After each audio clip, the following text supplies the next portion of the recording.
Perkenalkan, nama saya Dito Ardianto Syahta dengan NPM akhir 172 yang akan melakukan pembahasan terkait pendahuluan. Oke, yang pertama kita masuk pada pendahuluan.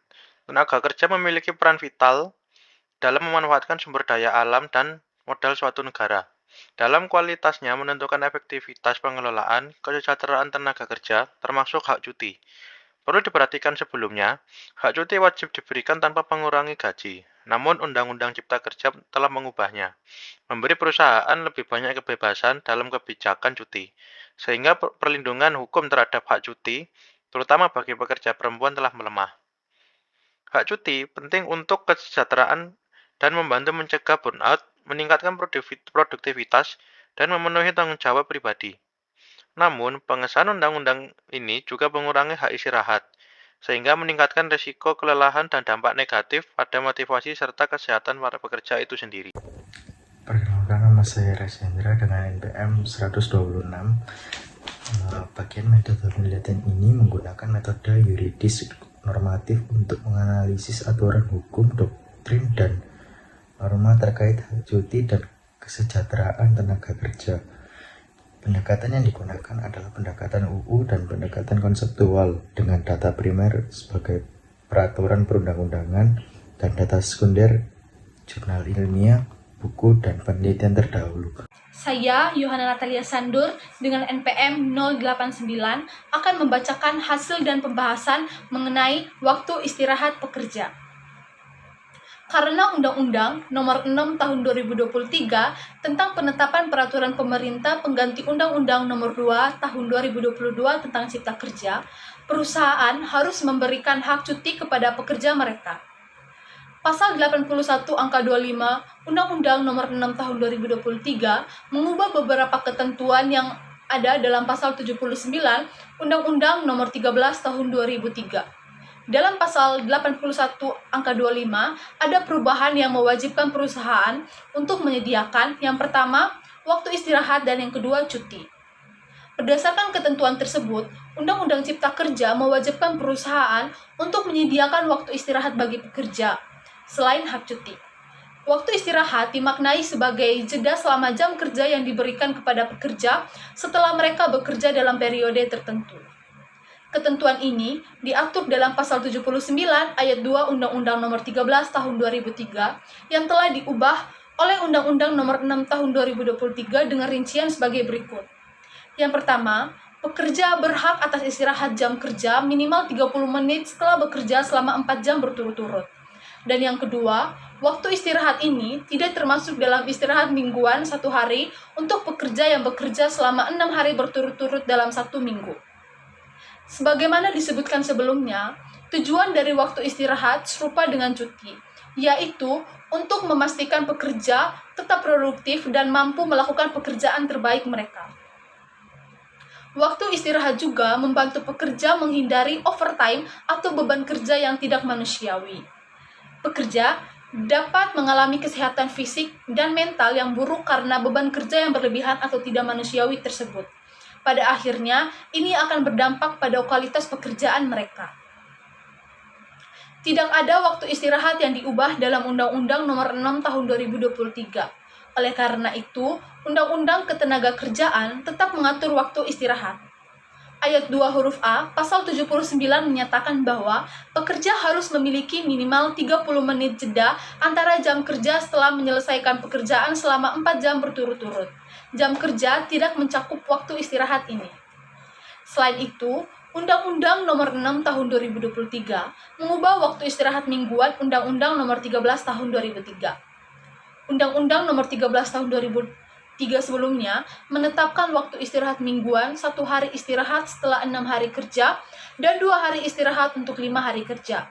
Namun, Baik, dan di sini saya Ervina Anissa Dewi akan menjelaskan terkait hak cuti. Di mana selain hak atas waktu istirahat, terdapat pula hak cuti yang secara umum, hak cuti ini dapat didefinisikan sebagai periode di mana seorang karyawan diberikan izin untuk tidak bekerja selama jangka waktu tertentu dengan tetap mematuhi ketentuan yang berlaku di perusahaan tersebut. Hak cuti ini tidak hanya terbatas pada cuti tahunan yang diberikan setelah bekerja selama jangka waktu tertentu, tetapi juga mencakup cuti yang diberikan untuk alasan lain seperti cuti sakit, cuti hamil, cuti penting, cuti besar, dan juga cuti bersama. Pada Undang-Undang Nomor 6 Tahun 2023 yang dimana menghapus ketentuan cuti besar dan mengubah aturan cuti panjang, yang dimana hal ini dapat dilihat pada pasal 81 ayat 5 yang mengatur bahwa waktu istirahat panjang itu dapat ditentukan melalui beberapa ketentuan seperti perjanjian kerja, peraturan perusahaan, atau perjanjian kerja bersama. Hal ini berbeda dengan pasal 79 ayat 4 Undang-Undang Nomor 13 Tahun 2003 yang tidak merincikan hal tersebut. Ketentuan lebih lanjut tentang perusahaan tertentu akan diatur melalui peraturan pemerintah pada ayat 6. Perubahan ini memberi perusahaan fleksibilitas untuk menetapkan kebijakan cuti panjang sesuai kebutuhan tanpa mensyaratkan masa kerja minimal 6 tahun seperti dalam Undang-Undang Nomor 13 Tahun 2003, sehingga hal ini memungkinkan adanya negosiasi langsung antara pekerja dan juga perusahaan. Perkenalkan, saya Febiola Putri Nababan dengan NPM 014. Di sini saya akan menjelaskan mengenai pengaruh kebijakan cuti dalam Undang-Undang Cipta Kerja terhadap produktivitas dan kesehatan mental para pekerja. Sebelum berlakunya Undang-Undang Cipta Kerja, hak cuti diatur dalam Undang-Undang Nomor 13 Tahun 2003 tentang Ketenagakerjaan. Undang-Undang Cipta Kerja memberikan kebebasan yang lebih besar kepada perusahaan untuk mengatur hak cuti panjang berdasarkan perjanjian kerja, kontrak kerja, dan juga peraturan perusahaan untuk yang mengakibatkan kebijakan ini membuat ketidakseimbangan posisi antara pekerja maupun juga perusahaan. Kebijakan baru ini membuat hak cuti tahunan pekerja menjadi lebih rumit karena didasarkan oleh adanya perjanjian kerja yang dapat meningkatkan tekanan bagi para pekerja. Perkenalkan, nama saya Nadifa Amelia dengan NPM akhir 030. Dampaknya pada produktivitas dan kesehatan mental para pekerja. Melihat jam kerja para pekerja di Indonesia membuktikan bahwa produktivitas budaya kerja di Indonesia seringkali tidak memperhatikan dan memberi ruang bagi kesehatan mental para pekerja. Meningkatnya produktivitas memang membawa dampak baik bagi pekerjaan yang cepat selesai dan tidak menumpuk. Namun, produktivitas di atas skalanya akan malah membawa dampak buruk bagi kesehatan, di mana seharusnya kesehatan mental merupakan hal yang harus diperhatikan untuk mensejahterakan segala urusan dalam kelancaran dan kondusivitas lingkungan kerja. Terganggunya kesehatan mental seperti stres atau burnout akan membawa dampak buruk juga yang berakhir pada jalannya perusahaan. Dengan demikian, walaupun kebijakan cuti telah diubah dengan adanya Undang-Undang Cipta Kerja, perusahaan harus tetap menyepakati adanya kebijakan cuti yang seimbang dengan pola dan waktu kerja sebagaimana mestinya. Saya Muhammad Tedr Ali, NPM 136 akan membahas perihal jenis perjanjian kerja yang mendukung perlindungan hak cuti dan waktu istirahat pekerja setelah berlakunya Undang-Undang Cipta Kerja. Perjanjian kerja mengacu pada hukum perjanjian, di mana satu pihak membuat janji kepada pihak lain atau kedua belah pihak sepakat untuk melaksanakan suatu hal. Perjanjian tersebut dianggap sah apabila memenuhi syarat-syarat yang diatur dalam pasal 1320 KUH Perdata. Tujuan utama perjanjian adalah memberikan perlindungan serta menjamin keadilan bagi para pihak yang terlibat. Salah satu cara untuk melindungi pihak-pihak dalam perjanjian kerja adalah dengan menerapkan prinsip keseimbangan.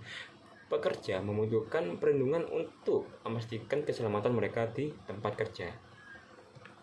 Nah, tujuan perlindungan hukum adalah mencegah penyalahgunaan kekuasaan dalam hubungan kerja, khususnya dari pihak yang dengan kedudukan lebih tinggi terhadap pihak dengan kedudukan lebih rendah, sehingga menciptakan hubungan kerja yang sehat. Oleh karena itu, penerapan perlindungan hukum sesuai peraturan yang berlaku sangat penting untuk memastikan bahwa hak dan kewajiban kedua belah pihak sangat dapat dijalankan dengan baik.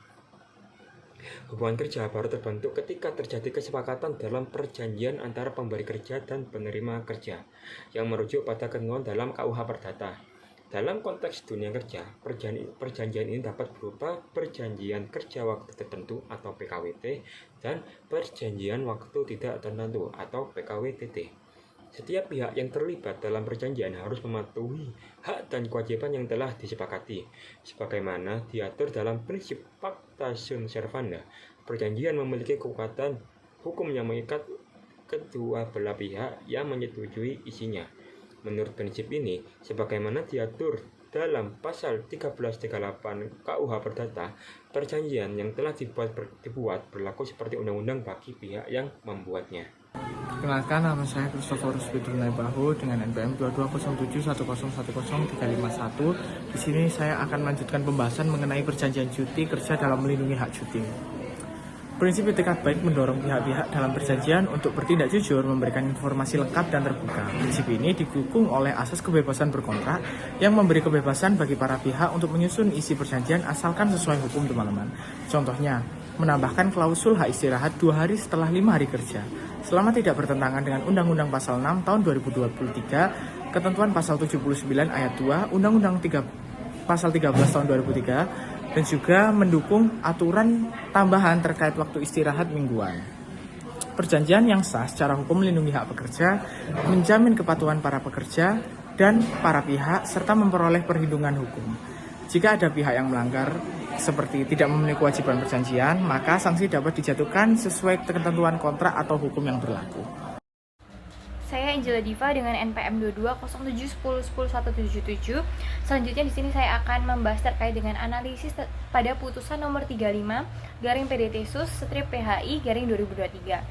Yang dimana dalam kasus ini terdapat penggugat 1 dan penggugat 2 yang akan selanjutnya saya sebut sebagai para penggugat. Kemudian ada tergugat, yakni PT Torganda, yang dimana awal mulanya terjadi karena tergugat tidak pernah membekali peralatan pekerjaan untuk para penggugat, yang dimana peralatan pekerjaan sendiri itu mengeluarkan uang sebanyak 1.043.000 setiap tahunnya. Selain itu, tergugat tidak pernah memberitahu ataupun membayar terkait dengan hak-hak, yakni cuti tahunan, cuti haid, cuti lahiran maupun cuti besar maupun bonus tahunan, yang dimana penggugat 2 merupakan pekerja perempuan yang tidak pernah mendapatkan terkait dengan cuti haid maupun cuti melahirkan hingga melahirkan 3 orang anak. Yang dimana dalam hal tersebut juga perusahaan yakni PT Torganda ataupun tergugat juga tidak menyediakan terkait dengan jaminan sosial ketenagakerjaan. Dan juga terkait dengan kasus tersebut, adanya penghapusan ketentuan tentang hak cuti dalam Undang-Undang Ketenagakerjaan sendiri yang diubah pada Undang-Undang Cipta Kerja, yang dimana hal tersebut berdampak negatif pada kesejahteraan pekerja dengan perusahaan yang bertindak sewenang-wenangnya, yang dimana contoh tersebut dapat kita lihat pada putusan yang saya bahas, dengan perusahaan yang bertindak semakin sewenang-wenangnya terhadap pekerjaan mereka, dan juga adanya hal pemenuhan hak cuti yang dihilangkan ataupun mengurangi hak-hak cuti dari pekerjanya, yang dimana sebelumnya mungkin secara lebih jelas sudah diatur dan sudah terjamin dalam Undang-Undang Ketenagakerjaan, namun telah diubah pada Undang-Undang Cipta Kerja yang banyak yang dihapusnya, sehingga berakibat pada banyaknya pekerja yang kehilangan terkait dengan hak dasarnya yang seharusnya telah dilindungi oleh hukum. Dan kasus ini dapat mengakibatkan para pekerja yang tidak diberikan haknya meskipun telah memenuhi terkait dengan syarat masa kerjanya, dan juga berdampak negatif pada kesehatan fisik maupun kesehatan mental dari pekerjanya tersebut. Baik, di sini saya Alexandro Gilbert Yonatan Fono dengan NPM akhir 134 akan melanjutkan pada bagian kesimpulan. Keterlibatan tenaga kerja sangat penting untuk meningkatkan sumber daya dan kesejahteraan melalui pemenuhan hak cuti dan waktu istirahat yang diatur dalam Undang-Undang Cipta Kerja, memberikan kebebasan lebih besar kepada perusahaan untuk mengatur kebijakan cuti yang melemahkan perlindungan hukum pekerja, terutama terkait cuti panjang dan hak khusus pekerja perempuan. Hak cuti membantu menjaga keseimbangan antara kehidupan kerja dan kesehatan, mengurangi kelelahan, meningkatkan produktivitas, serta loyalitas pekerja. Perusahaan dan pekerja perlu menyepakati perjanjian kerja yang adil untuk menciptakan lingkungan kerja yang sehat dan produktif. Penghapusan beberapa ketentuan hak cuti dapat meningkatkan stres dan menurunkan kinerja pekerja. Oleh karena itu, perlindungan hukum yang kuat dan penerapan prinsip kerja yang manusiawi sangat penting untuk kesejahteraan tenaga kerja. Terima kasih.